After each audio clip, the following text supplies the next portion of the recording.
Hey Canucks fans, Tyler Myers will not be facing supplemental discipline by the NHL and the NHL Department of Player Safety. So no additional fine, no additional suspension. And this is kind of in contrary to what I expected. During my postgame live stream, I thought it would be 1 or 2 games. Given I didn't think the hit was, I'm not sure if it was clean. I didn't think it was proper.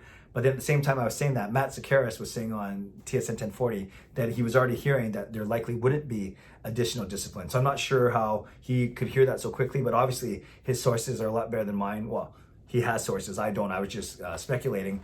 But the NHL did indeed confirm a few minutes ago that there will not be any supplemental discipline to Tyler Myers. Now, we know he had a bad game, 3 minor penalties before that. Game was out of control. He's probably frustrated.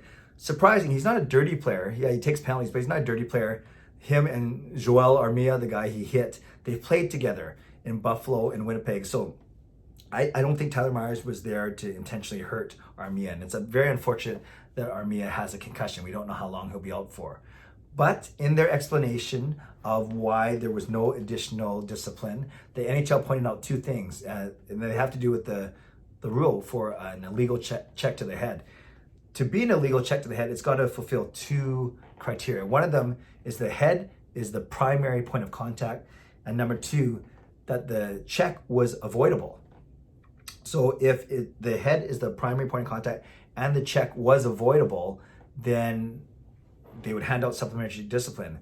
But they went through with video evidence, and of course everything looks worse than when it's slowed down. I'm not defending the hit, but I'm just explaining why the NHL decided not to give Tyler Myers any more penalties, either in terms of a fine or a suspension. So the first part of the criteria, they said that the head was not the primary point of contact, that Myers with his shoulder, led with his shoulder, and then came up through Armia's chest.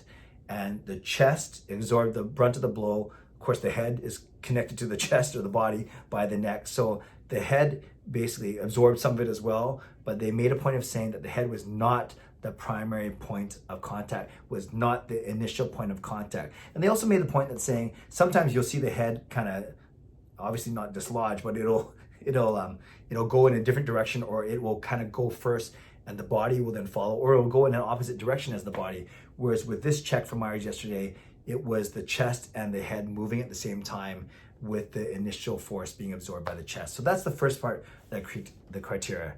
They also said that this hit was not avoidable.